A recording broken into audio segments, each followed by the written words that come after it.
कार्यक्रमात आपण सर्वांचे स्वागत करते। आज आपल्यासोबत उपस्थित आहे डॉक्टर वंदना बेंजामिन मॅम, ज्या की शांतिनिकेतन विनस कॉलेजच्या प्रिन्सिपल आहे आणि त्यासोबत एनजीओ मध्ये सुद्धा त्यांची मोठ्या प्रमाणात कारकिर्दी आहे। आज आपण त्यांच्याकडनं त्यांचे अनुभव किंवा कोरोना काळात एक शैक्षणिक दृष्ट्या जर आपण शिक्षण प्रणाली बघितली तर ती कशा पद्धतीने चालतं किंवा सकारात्मक की नकारात्मक असे दोन्ही इफेक्ट तर विद्यार्थ्यांमध्ये कशा पद्धतीने त्याचा अनुभव येत आहे किंवा कशा पद्धतीने त्यांचा इफेक्ट पडत आहे हे आज आपण मॅम कडनं जाणून घेऊया।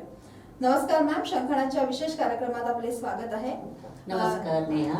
चर्चा को शुरुआत करते मैम। जैसे हम सबको पता है कि कोरोना की पैंडेमिक सिचुएशन थी, तो अगर हम आज की सिचुएशन देखें तो ऑलमोस्ट 50% अबाव सब शुरू हो चुका है, लेकिन कहीं हद तक स्कूल और कॉलेजेस अभी भी बंद है, तो इसका मुख्य कारण क्या है? नेहा, मैं आपको बताना चाहती हूँ कि ये जो पैंडेमिक आया है इसने पूरे विश्व को हिला दिया है और स्कूल और कॉलेज तो ऐसे हो गए हैं कि वो बंद की कगार पर है। इस पैंडेमिक के कारण जो बातें हुई है और जो हो रही है वो बच्चों की मेंटालिटी को, उनकी साइकोलॉजी को भी इफेक्ट कर रही है। अब स्कूल कॉलेजेस बंद है, ये तो सरकार का जो नियम निकला है और सरकार ने जो लॉज बनाया है ड्यूरिंग द पैंडेमिक, वो ऐसा है कि स्कूल और कॉलेजेस सबसे आखिरी में खुलेंगे। और इसका खेद तो हमें भी है कि अब तक स्कूल कॉलेजेस खुले नहीं हैं, पेरेंट्स को भी है, और विशेषकर बच्चों की हालत क्या हो रही है ये अब तक किसी ने इस पर ध्यान ही नहीं दे रहे हैं। हाँ वही, अगर हम देखें तो ऑनलाइन एजुकेशन शुरू है हाल फिलहाल में, लेकिन ऑनलाइन एजुकेशन अगर हम देखें तो उसका बच्चों के लिए क्या असर गिर रहा है? कोई भी चीज के दो असर होते हैं, एक तो फायदा भी होता है, नुकसान भी होता है। पर अगर हम बच्चों के एज ग्रुप को देखते हैं, जब वो बालवाड़ी के बच्चे हैं, छोटे बच्चे हैं, उनको 3 इयर्स टू 6 इयर्स का जो एजुकेशन है वो जरूर मिलना जरूरी है, जो आज के समय हम दे नहीं पा रहे हैं क्योंकि बच्चे पैंडेमिक के कारण घर में हैं। 6 साल से 12 साल तक का जो एज ग्रुप है, ये बच्चों का एज ग्रुप है कि they have a learning ability, but visualization हो सकता है ऑनलाइन एजुकेशन जो आप कह रहे हैं। और 12 से हायर एजुकेशन या मिडिल स्कूल एजुकेशन को देखते हैं तो वो चल रहा है, और जिसका फलस्वरूप हम देख रहे हैं कि सभी मोबाइल पे बिजी है। पहले ये कहा जाता था कि बच्चों को मोबाइल से वंचित रखो, और आज ये कह रहे हैं कि बच्चों के लिए मोबाइल दो। यानी एक परिवार में मोबाइल अगर माता पिता के पास है तो वो सफिशिएंट नहीं है, वो बच्चों के पास भी होना मैंडेटरी है आज के हाल में। तो ये चीज़ों से हम देखते हैं मोबाइल से एजुकेशन हम दे रहे हैं, पर सफलता प्राइमरी एज ग्रुप में तो बिल्कुल ही नहीं मिल रही है, क्योंकि बच्चों जब देख रहा है तो उसकी आंखें में भी असर हो सकता है। As a health point of view अगर हम देखते हैं तो हम ये जानते हैं कि डॉक्टर कह रहे हैं कि बच्चों की आंखें स्ट्रेन हो रहा है उनको, और वो खराब हो सकती है, तो ये भी सही है। और एक बच्चे को 1 घंटा या 40 मिनट्स एक जगह बिठाना इज नॉट पॉसिबल, और उसके साथ पेरेंट जो है वो काम पर जाएगा या बच्चे के साथ घर में ऑनलाइन एजुकेशन करेगा। This is one of the question जो एक बड़ी समस्या है। और जो बच्चे ऑनलाइन एजुकेशन कर रहे हैं वो कितने समय तक अपनी पढ़ाई करते हैं और कितने समय तक कुछ सर्फिंग करते हैं। टीनेज ग्रुप को अगर आप लेती है नेहा, तो हम देखते हैं कि टीनेज ग्रुप वाला बच्चा एजुकेशन कम, सर्फिंग ज़्यादा, एंड क्या नहीं कर रहा इसका तो हमें अंदाज नहीं है। तो ये ऑनलाइन एजुकेशन अच्छा है ये तो नहीं कह पाऊंगी मैं। हाँ, डेवलपमेंट होना, विकास होना बहुत ज़रूरी है, पर विकास अच्छे के लिए हो, बच्चों का फायदा हो, तो हम उसे विकास कहते हैं। पर यहाँ पर हम देख रहे हैं कि कम समय में ज़्यादा पढ़ाई बच्चों को दी जा रही है, जिसके कंसेप्ट क्लैरिटी उतनी अच्छे से नहीं होते। और कई पेरेंट जब मेरे पास आके मिलते हैं तो वो कहते हैं, मैडम ऑनलाइन एजुकेशन में तो मेरे को ही मेरे बच्चों को पढ़ाना है, यानी मुझे ही पहले पढ़ना पड़ता है। Obviously. पहले उनको समझना चाहिए कि हमको बच्चों को क्या पढ़ाना है। तो उनका समय जो नौकरी का समय है या घर के काम का समय है माताओं का, वो तो इसी में चला जा रहा है। और उनको ये दिक्कत भी हो रही है कि बच्चे को अपने को घर में रखना है, वो बाहर भी नहीं जा सकता, खेलने नहीं जा सकते बच्चे।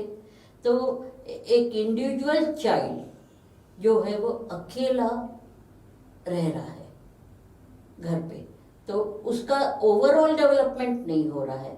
जबकि शिक्षा कहती है कि बच्चे का सर्वांगीण विकास, overall development is very necessary.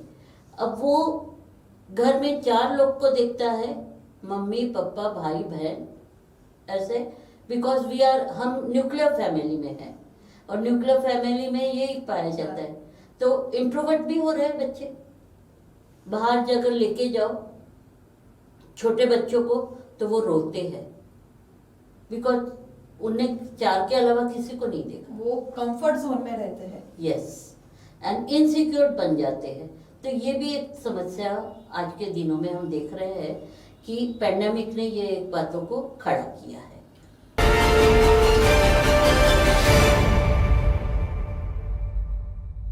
10th और 12th की अगर बात करते हैं तो जर मराठीत बोलायचं झालं तर यशाची पहिली पायरी म्हणते, जो बरोबर. टर्निंग पॉइंट होता है 10th और 12th, क्योंकि आफ्टर 10th या आफ्टर 12th हम डिसाइड करते हैं कि हमको हायर एजुकेशन किस तरह से लेना है, कौन से सिचुएशन में लेना है या फिर कौन से फील्ड में लेना है। लेकिन अगर हम अभी जो कोरोना में 10th हो 12th हो, एजुकेशन ये ऑनलाइन हुआ है और ऑब्वियसली जो एग्जाम भी है वो ऑनलाइन हुई है, तो 10th और 12th का अगर हम देखें तो मतलब ही नहीं रहा। बराबर। तो उसके लिए आपका क्या कहना है कि 10th और 12th की एटलीस्ट ये दोनों की तो एग्जाम होनी चाहिए थी कोरोना की सिचुएशन में भी? हाँ, होनी चाहिए थी, बट सरकार ने कुछ सोचकर ही परीक्षा नहीं ली और रिजल्ट को डिक्लेयर किया। मूल्यांकन करते वक्त कुछ बातों का सरकार ने ख्याल किया। अगर 12वीं में बच्चा है तो 10वीं के 11वीं के मार्क और 12वीं के 20% मार्क को लेकर मूल्यांकन किया गया। बट कंसेप्ट क्लैरिटी के बारे में अगर हम देखते हैं शिक्षा क्षेत्र को लेकर, तो उसमें मैं कहूँगी कि बच्चों के कंसेप्ट क्लैरिटी नहीं हुई। आज ही यहाँ आने के पहले मेरी मुलाकात एक पेरेंट से हुई और कह रही थी कि मेरे बच्चे को पिपेट और ब्यूरेट क्या है नहीं मालूम। अब ये क्या हुआ कि वो लेबोरेटरी में गए ही नहीं बच्चे, उन्होंने प्रैक्टिकली कुछ अनुभव ही नहीं किया है, या और नहीं करने के कारण उनको एपरेटस के बारे में जानकारी भी नहीं है। अब इन बातों को अगर हम देखें गहराई से तो बच्चों का लॉस है और बिना परीक्षा के स्टूडेंट पास हो गए उनकी कैपेबिलिटी के अनुसार। बट इतना जरूर कहूँगी कि जो बच्चे होशियार है वो आज भी ये सोच रहे हैं कि उनका लॉस हुआ है। कॉलेजेस या स्कूल ये शुरू होने चाहिए। यस, कॉलेजेस स्कूल तो जरूर शुरू होना चाहिए और ये जो 8वीं से लेके 12वीं तक है, क्योंकि आज हम देख रहे हैं आज की स्थिति में कोरोना के कोई पेशेंट पाए नहीं जा रहे हैं। सरकार के न्यूज़ में आता है कि जब तक सब जन वैक्सीनेशन नहीं लेंगे स्कूल नहीं शुरू होंगे। ये भी कहूँगी वैक्सीनेशन लेने के लिए अगर जाए तो वैक्सीन ही नहीं है। आज के दिन अगर हम देखते हैं तो कई स्थानों में वैक्सीन नहीं है, तो ये चीज़ों से बच्चों का लॉस ही हो रहा है ऑनलाइन एजुकेशन चल रहा है, पर parents are not satisfied. And as a teacher, as a principal, मैं भी ये कहना चाहती हूँ आपको नेहा जी, ये बताना चाहती हूँ कि वो सेटिस्फैक्शन नहीं है जो होना चाहिए। जो होना चाहिए। जैसे पहले के जमाने में अगर हम 2 साल पहले की अगर बात करते हैं, जो स्कूल का माहौल था, जो कॉलेज का माहौल था, वो कहीं हद तक नहीं 100% अभी बंद ही हो चुका है। और अगर हम स्कूल कॉलेजेस की अगर बात करते तो मैम बंद है, जैसे हमने अभी चर्चा की। लेकिन गवर्नमेंट हो या फिर स्कूल हो या कॉलेजेस हो, जो फीस पे कर रहे हम वो एज इट इज सिमिलर ही है। तो उसके बारे में आपका क्या कहना है कि गवर्नमेंट ने किस हद तक सहूलत देनी चाहिए या किस हद तक फीस माफ करनी चाहिए? क्योंकि पढ़ाना इनडायरेक्टली अगर हम देखें तो पेरेंट्स को ही है, तो इसमें एजुकेशन या फिर कॉलेज या स्कूल का क्या रोल है? पढ़ाना सरकार को है, पर सरकार के जो स्कूल्स है और सरकार की जो गति है पढ़ाने की, उसमें कई प्रकार की कमजोर यानी खमियां पाई जाती है। और शासन निर्णय होता है, शासन निर्णय अपना करा देते हैं, पर स्टूडेंट के लिए, विद्यार्थी के लिए अगर हम देखते हैं, उपलब्धियां भी होनी चाहिए जो नहीं है। फीस को लेकर अगर हम कहेंगे तो फीस तो भरनी पड़ती है पालक को, बट वहाँ पे भी हम देखते हैं कि पूरी फी अभी तो नहीं ले रहे हैं, 15% कम किया है, बट स्टूडेंट की तरफ अगर देखते हैं तो होनी चाहिए कम। पर मैनेजमेंट जो स्कूल चलाता है उनकी दिक्कतें को जब देखते हैं तो वो जो कम पैसा किया है, 15% जो कम हुआ है, वो कौन भरपाई करेगा? शासन ने तो निर्णय निकाला है 15% कम करायची आहे, पण ते 15% कोण देणार शाळेला? हा प्रश्न तुमच्या समोर उपस्थित झालेला हो. है एज अ प्रिंसिपल। या तो फिर वो भरपाई कौन करता है या फिर वो सिस्टम किस तरह से चलता है मैम? शासन ने उसे करना चाहिए कंप्लीट, बट वो होता नहीं है। तो नेचुरल बर्डन जो है वो पेरेंट के ऊपर ही जा रहा है, और पेरेंट भी कहते हैं कि वो सेटिस्फाइड नहीं है क्योंकि बच्चे को पढ़ना लिखना आ रहा नहीं है। तो ये बहुत बड़ी समस्या है जो शासन और व्यवस्था पगन के ऊपर जो संचालन करते हैं स्कूल का, उनके लिए। और ये कैसी पूरी होगी ये तो शासन ही हमें बताए। ये तो हो गई हमारा जो चर्चा था मैम कि एजुकेशन सिस्टम कैसे चलनी चाहिए, या फिर कोरोना के पैंडेमिक सिचुएशन में कॉलेज या स्कूल शुरू होने चाहिए कि एज इट इज बंद ही रहने चाहिए। अगर हम सेकंड रोल अगर आपका देखते हैं मैम, तो आप एनजीओ भी चलाते हो, आप महिलाओं के लिए काम करते हो। तो आपके एनजीओ के बारे में हमारे दर्शकों को आप क्या बताना चाहोगे कि किस तरह से महिलाओं के लिए काम किया जाता है? महिला बाल विकास संरक्षण संस्था की मैं सचिव हूँ नेहा, और स्लम एरिया में हमारा काम चलता है। सबसे पहले हमारा उद्देश्य है कि महिलाओं को सक्षमीकरण करें। जो महिला पीड़ित है, जो महिला अत्याचार सह रही है, उनको हम कैसे वहाँ से निकालें। हम लोग का जेंडर सेव, बेटी बचाओ, ये अभियान चलता है। और आपने देखा होगा कि बेटियां अगर होती है घरों में तो कई माता पिता, सास ससुर निराश हो जाते हैं और वो चाहते कि वारिश होना चाहिए। तो ये उपक्रम को लेकर हम लोग हमारा कार्य करते हैं। और जो प्रेग्नेंट वुमेन्स होती है, महिलाएं होती है जो गर्भ धारण करती है, उनको prenatal care and postnatal care, जो ये 2 चीज़ बहुत ज़रूरी है। क्योंकि अगर महिला का केयर नहीं लिया जाए तो जो गर्भ में बच्चा होता है वो कुपोषित माना जाता है, उसका डेवलपमेंट नहीं होता है। तो उसको करने के लिए हमारी एनजीओ क्या करती है, कुछ 15 लेडीज को लेती है एक बैच में, उसका पूरा केयर लेती है, न्यूट्रिशन देती है, उसका चेकअप कराती है और इस तरह से कैंप ऑर्गेनाइज करके उनको समझाती है, चाहे लड़का हो या लड़की, दोनों बराबर है। जेंडर इक्वालिटी का अवेयरनेस देते हैं हम लोग। और इस तरह से हमने देखा है कि अब तक जो पीड़ित महिला है उनको हमने अच्छा सुरक्षा दी है और उनको उस अत्याचार से निकाला है। और इस तरह से हमने यानी संस्था ने कार्य को किया है। जैसे हम सबको पता है मैम कि लोगों की मेंटालिटी है, जो लड़की या महिला रहती है, चूल आणि मूल त्यांनी हेच सांभाळावं। तर रोजगार के माध्यम से आपके संस्था के मार्फत महिलाओं के लिए क्या काम किया जाता है? रोजगार के माध्यम से अगर कहीं पर जरूरत होती है तो हम उनको बताते हैं, क्योंकि एनरोल किए जाते हैं लेडीज और उनको बताया जाता है। और एक बात और कहूँगी कि हम लोग कोशिश करते हैं कि उनको रोजगार दें। चूल आणि मूल ये पहले का एक कहावत थी, बट ये जितनी ज़रूरी है उतनी नौकरी भी ज़रूरी है, क्योंकि आज के ज़माने में एक जन अगर कमाता है तो पूरा नहीं पड़ता है, दोनों को कमाना बहुत ज़रूरी है।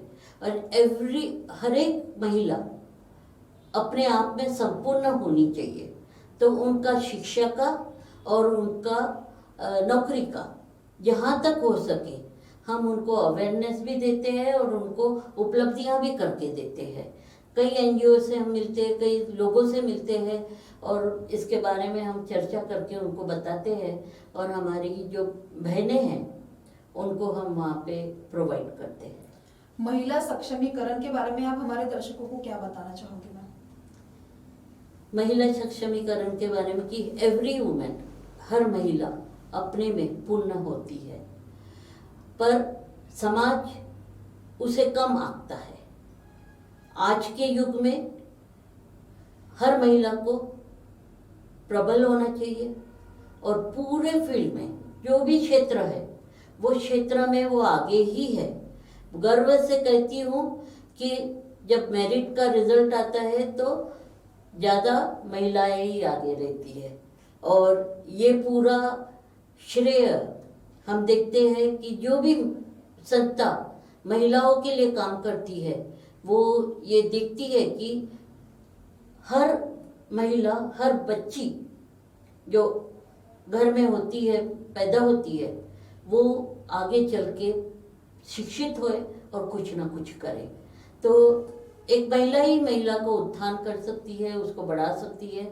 और इसलिए मैं यही कहूँगी कि अपने आप को कम ना आके ये देखें कि आप में जो क्षमता है उसको आप निकालें, ढूंढें और वो क्षमता में अपने आप को कार्य में लगाए, ताकि आने वाले समय आप जो भी महिला है वो अच्छी तरह कार्य को कर सके। कोई काम छोटा नहीं होता है और कोई काम बड़ा नहीं होता है। आजकल हम देखते हैं कि स्मॉल स्केल इंडस्ट्रीज जो चल रही है वो भी हम ऑर्गेनाइज करके दे सकते हैं और इस तरह से हम महिलाओं को काम में एंटरप्रेन्योर बना सकते हैं और उसको एक उसका छोटा सा व्यवसाय अगर खोल के दे तो उससे भी वो अपने घर को चला सकती है और वो एक एंटरप्रेन्योर बन सकती है। आज के समय हर महिला है जो है वो कुछ ना कुछ करने के लिए तत्पर रहती है और ये देखकर मुझे भी आनंद होता है कि हमारे बच्चे जो आने वाली पीढ़ी है वो महिलाएं ही ज़्यादा आगे है, सक्रिय रूप से कार्य कर रही है। जैसे कोरोना काल में मैम आपके संस्था के मार्फत महिलाओं के लिए क्या काम किए गए हैं अभी तक? महिलाओं के लिए काम तो ऐसा है नहीं, परिवार के लिए किया गया है और सबसे बेसिक जो काम हमने देखा और जो जरूरी था कोरोना काल में, फर्स्ट लहर जब आई थी तब हमने देखा था कि लोगों को खाने की तकलीफ, घर में अनाज 2 वक्त की रोटी भी लोगों को उपलब्ध नहीं थी। ऐसा था उस वक्त कि कैसे उनको वो पुराया जाए। तो हमारी संस्था ने ग्रोसरी के जो पैकेट्स होते हैं, किराना पैकेट्स, वो दिए। अब महिला को भी दिए, यानी पारिवारिक को दिए हैं। और इस तरह से हम लोग ने उनकी मदद की। इवन कई बार कई लोगों के पास ये नहीं था कि डॉक्टर की सुविधा वो उपलब्ध कर सके, तो कई घरों में हमने कुछ डॉक्टर्स का एक यूनिट था जो घर जाके सेवा करता था। इन कोरोना काल ने हर एक व्यक्ति को मानुषकी सिखाई। नेहा, आपको ये बात बताऊंगी मैं कि ह्यूमैनिटी क्या होती है, जीवन में किस तरह से हम एक दूसरे की मदद कर सकते हैं। पैसा है पर लोगों को ले जाने के लिए कोई हाथ ना लगा रहा है। पर इस समय, ऐसे समय में हमारे कुछ लोग थे जो पीपीटी किट पहन के उनके घर गए, उनकी मदद किए। तो ये कार्य जो है, एक हमारी संस्था है अल्फा ओमेगा क्रिश्चियन महासभा, और उन्होंने ये काम को किया सिर्फ महिलाओं के लिए नहीं पर पूरे समाज के लिए। और ये उसकी मैं ये बताऊंगी, पूना में, बॉम्बे में कार्य किए गए जो हमारी अल्फा ओमेगा क्रिश्चियन महासंघ की एक संस्था है जिसकी मैं राष्ट्रीय महिला अध्यक्ष हूँ। तो वो कार्य से हमें बहुत सुकून मिला और हमने देखा कि हम मानुषकी जिसे कहते हैं उसको हमने बहुत करीब से देखा। और इसलिए हम खुदा का धन्यवाद करते हैं कि उन्होंने हमें इस युग में भी भला चंगा रख के ये कार्य करने का मौका दिया। जैसे आपने अभी बताया मैम कि ग्रोसरी होगी या फिर डॉक्टर हो गए, आप प्रोवाइड करते थे कोरोना के पैंडेमिक सिचुएशन में। तो एज पर अगर गवर्नमेंट देखे तो गवर्नमेंट का आपके संस्था में क्या रोल है? कुछ सपोर्ट गवर्नमेंट की तरफ से आपके संस्था के लिए अभी तक हुआ है? सरकार का तो ऐसा कोई रोल हुआ नहीं है। सरकार के बारे में इतना ही कहूँगी कि वे बोलती है, करती नहीं है। बोलना आसान है, और एक कहावत है जो अंग्रेजी में कहा जाता है, action speaks louder than word. कार्य हमारा जो है वही सब कुछ करता है, बताता है। तो इसलिए इसके बारे में तो नहीं कहूँगी कुछ, क्योंकि जो कार्य करता है वो करते रहता है। बोलना इम्पोर्टेंट नहीं है जब हम काम करते हैं कुछ। और सरकार ने बोला है पर किया नहीं है, उसका खेत भी है और करना चाहिए। क्योंकि जैसे अपन बात कर रहे थे फीस को लेकर, हमारी माननीय वर्षा गायकवाड़ मैडम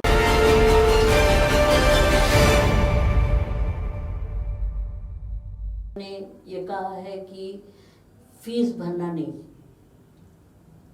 बट उसके जो विपरीत परिणाम है उन्होंने देखा नहीं। फीस नहीं भरना बोलना बहुत आसान है, पर फीस कौन देगा? अगेन वो बात आ जाती है ना। सरकार दे दी तो स्कूल तो अच्छे चल सकते, अच्छी उपलब्धियां हो सकती है, पर वैसा भी नहीं है। तो और कई पेरेंटों ने आके कहा कि सरकार ने एक जियान निकाला है, उसमें कहा है कि ऐसा फीस नहीं करना है और बच्चे को पढ़ाना है, पर ऐसा नहीं होता है। सरकार शासन जो है वो कानून जब निकालता है तो उसे पूरा भी करना चाहिए। ये मेरी सरकार से एक विनती रहेगी, और यही कहूँगी कि सबको सब चीज़ उपलब्ध करके देना चाहिए, चाहे वो कंप्यूटर्स हो, मोबाइल्स हो। कई जगह हम देखते हैं कि एंड्रॉयड मोबाइल जो है, स्मार्टफोन है ही नहीं, वो लेने के लिए पैसा नहीं है पेरेंट के पास, पालक के पास। हाँ, अगर हम इसी बात पे मैं आप चर्चा करते मैम, जैसे आपने बोला कि एंड्रॉयड मोबाइल लेने के लिए बालक के पास, पेरेंट्स के पास पैसा नहीं। अगर हम एक तरीके से देखेंगे तो लोग पिज्जा बर्गर मैकडोनल्ड में खाते हैं, और अगर हम एक और देखेंगे तो लोगों को 2 वक्त की रोटी भी नसीब नहीं होती। बराबर। ये हमारे भारत की अभी की सिचुएशन है। Yes. अमीर उतना ही अमीर है और गरीब उतना ही गरीब हो रहा है। तो जिस व्यक्ति को अगर 2 वक्त की रोटी भी खाने के लिए नहीं मिल रही नसीब से, तो वो एंड्रॉयड फोन कैसे लेगा? और जो एजुकेशन सिस्टम विदाउट मोबाइल होता नहीं। बराबर। तो सरकार को उस बारे में क्या सोचना चाहिए? ये तो बहुत गंभीर विषय है, इसके ऊपर अगर हम चर्चा करेंगे नेहा जी तो करते ही रहेंगे, सुबह से शाम हो जाएगी। 2 वक्त की रोटी बहुत जरूरी है। जब खाएगा इंसान तो पढ़ेगा पढ़ाएगा, जब खाने को ही नहीं है तो शिक्षा कैसे देगा वो अपने बच्चों को? तो इसके लिए सरकार ने कुछ ऐसे उपक्रम लाना चाहिए, जो उपक्रम में वो लोगों को जो नीडी है, बिलो पॉवर्टी लेवल है, उनको पूरी सुविधा देनी चाहिए। ये तो मैं कहूँगी, ताकि वो एंड्रॉयड फ़ोन भी दे सकते हैं। बीच में चल रहा था ये चलन, और मध्य प्रदेश में शायद कि हाँ दिए हैं करके, दिए हैं, कंप्यूटर दिए हैं बच्चियों को, वो भी इलेक्शन के पहले। यस। ये ख्याल रखने की बात हाँ। है। तो जब गवर्नमेंट कुछ करवाना चाहती है तो वो अपना फायदे के लिए कुछ भी कर सकती है, बट हकीकत में जिसे जरूरत है उसे ना मिलते हुए कहीं और वो फंड्स ट्रांसफर किए जाते हैं। इसके लिए खेद है, और सरकार ने उन बच्चों को कैसे वो पढ़ाए या कैसे उनके लिए ऑनलाइन एजुकेशन उपलब्ध करे, इसके लिए कुछ सोचना चाहिए और कुछ यानी ये निकालना चाहिए ताकि वो बच्चे भी पढ़ सके। बिकॉज 6 साल से 14 साल तक राइट टू एजुकेशन है, फ्री एजुकेशन है, जो शासन बताती है हर बच्चा पढ़ना चाहिए। पर हम देखते हैं आज बच्चे पढ़ रहे नहीं है, पर खेतों में जाके माँ बाप के साथ काम कर रहे हैं। ये आज की स्थिति पाई जा रही है, तो इसे हमें रोकना चाहिए। आज हम कहते भारत विकास कर रहा है, पर 60 साल पुराना भारत को देखो और आज की स्थिति को देखो तो आप जान लोगे नेहा जी कि we are not going forward, we are going backward. Yes, क्योंकि भारत अभी भी विकसित नहीं है, विकसनशील के तरफ ही है अभी भी। हम विकसनशील के तरफ तो है, पर किस ओर जा रहा है ये जरूर सोचने की बात है। एक संदेश हमारे दर्शकों को मैम आपकी तरफ से क्या देना चाहोगे आप? मैं ये कहना चाहूँगी कि शिक्षा बहुत ज़रूरी है। हमारे आज के बच्चे कल के नागरिक हैं, और इसलिए ये बताना चाहती हूँ कि शिक्षा से किसी को वंचित ना रखे। पैसा शिक्षा के आड़ नहीं आना चाहिए। ये भी कहूँगी कि अगर एक व्यक्ति शिक्षित होता है, उसके शिक्षा के पूरा खर्चा हमारी सरकार ने लेना चाहिए, और इस तरह से हम अपने देश को विकसित पूरी तरह से कर सकते हैं। ऑनलाइन एजुकेशन क्यों ना हो, पर वो एजुकेशन में भी बहुत डेवलपमेंट स्टूडेंट कर सकते हैं। तो नेहा यही कहूँगी, जो भी परिस्थिति है उस परिस्थिति में बच्चे को शिक्षा से वंचित ना रखे, बट शिक्षा देकर उनको शिक्षित करें, ताकि आने वाले समय वो उनको किसी बात का अभाव ना रहे। आज आपण शंखनाच्या विशेष कार्यक्रमामार्फत शैक्षणिक प्रणाली ही कशा पद्धतीने चालायला पाहिजे, जी कोरोनाची सिच्युएशन आहे, जी परिस्थिती आहे, त्यात एज्युकेशन सिस्टीमने कशा पद्धतीने आपला रोल समोर आणायला पाहिजे हे आज आपण मॅडमकडनं जाणून घेतलं आहे। आणि त्यासोबतच एनजीओ मार्फत महिलांसाठी कशा पद्धतीने काम केलं जातं किंवा कशा पद्धतीने महिलांना रोजगार मिळवून देण्यासाठी एनजीओ हे कशा पद्धतीने काम करतं हे सुद्धा आज आपण जाणून घेतलं आहे. आजच्या कार्यक्रमात माझ्यासोबत एवढंच. पुन्हा भेटूया नवीन विषयासह. तोपर्यंत पाहत राहा शंखनाद न्यूज.